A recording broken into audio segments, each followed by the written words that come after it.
Hey everybody, thanks for tuning in. I am going to do another recap of my TTM Q&As. I did one already, and just spent a bunch of time in it, kind of cutting it all together just to see if people even liked it. And since there was a positive response, I took some time and did the rest of my cards. So this one's a little bit longer than my last video, at least the TTM section. And I hope you really enjoy it. This one's going to be a little bit more diverse. We have Olympians, we have a music legend, we have WWE returns, we have football, we have baseball, no hockey this time. But I do think you'll enjoy it. So there's some really funny responses. And there's a couple sad ones, but it's weird that I laughed when I said sad one, but you'll understand when you see it. Sad to me, not sad to them. So, cause I'm a weirdo. Anyway, that's it. I hope you enjoy it, and stay tuned. I asked Shaka Khan, how did the city of Chicago influence your sound? And she responded, my sensitivity to jazz. I asked Ken Strom, who were you most impressed by at the '86 All-Star Game? His response, Roger Clemens. He was unhittable. Mike Dial had a great response. I asked him, who had the best nickname? And he said, Steve Berline, Bootsy, had size 15 foot and was only 6'2". Here's Steve. I asked Mickey Mahler, do you display any of your game balls, equipment? I don't. It's kind of sad. I asked Steve Cox, what was your first car? 1950 Chevy in 1974, and his second was a 1976 Camaro. I'm not sure which 1950 Chevy he was referencing, but here's a sweet truck. 76 Camaro. I asked Steve Garber, at what age did you decide that you were a sidearm pitcher? He said he was 17, his first pro year. Joe Sambito's from New York, and I asked him, were you able to visit Emmitt's Field before they demolished it? He said no. I attended a New York Mets game at the Polo Grounds.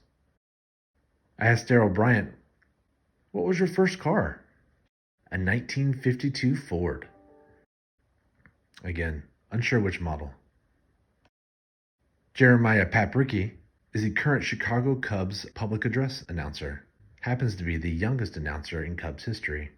I asked him, how did you settle your nerves for your first game? He said, hey Justin, like any sports player, you just block out everything and focus on the task, which for me was reading. Go Cubs! Billy Sample's response was awesome. I asked Billy, what motivated you to write A Year in Pinstripes? And then some. Any motivation tips for young writers?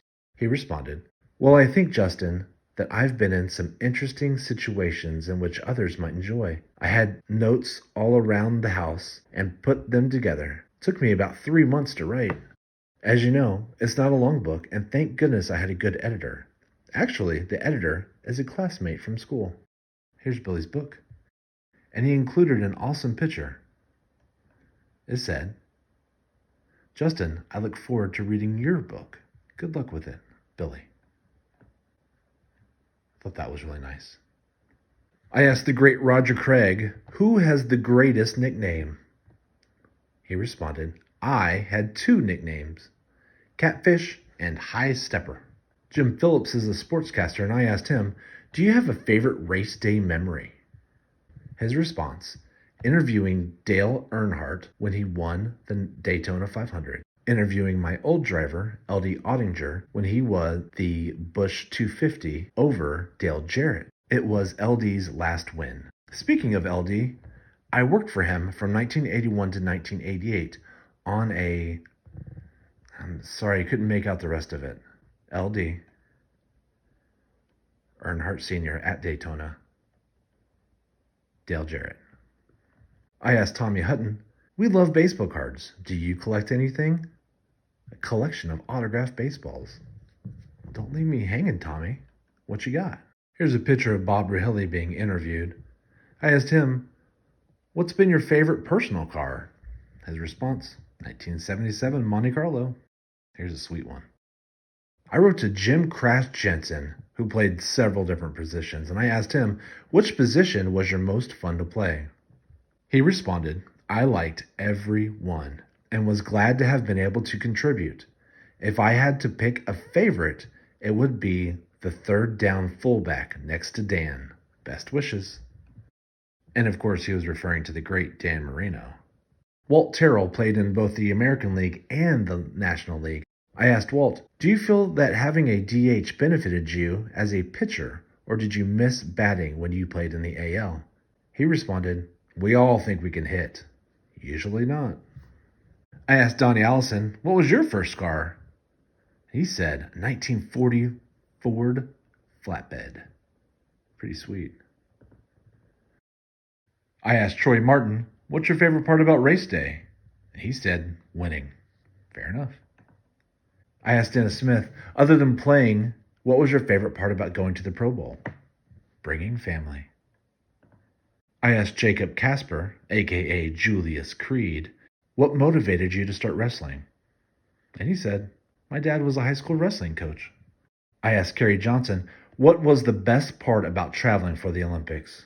She responded, hi, the best part was getting to meet people from all over the world who loved playing sports.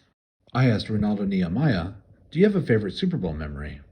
And he said, I don't have a favorite Super Bowl memory other than we won and dominated the game. My favorite football memory is that I caught and ran a 59-yard TD pass from Joe Montana on Monday Night Football against the New York Giants in front of my family and friends in New Jersey at the Meadowlands. He's on the other side. They'll play him all over the field. Now the safety blitz. A delay is on.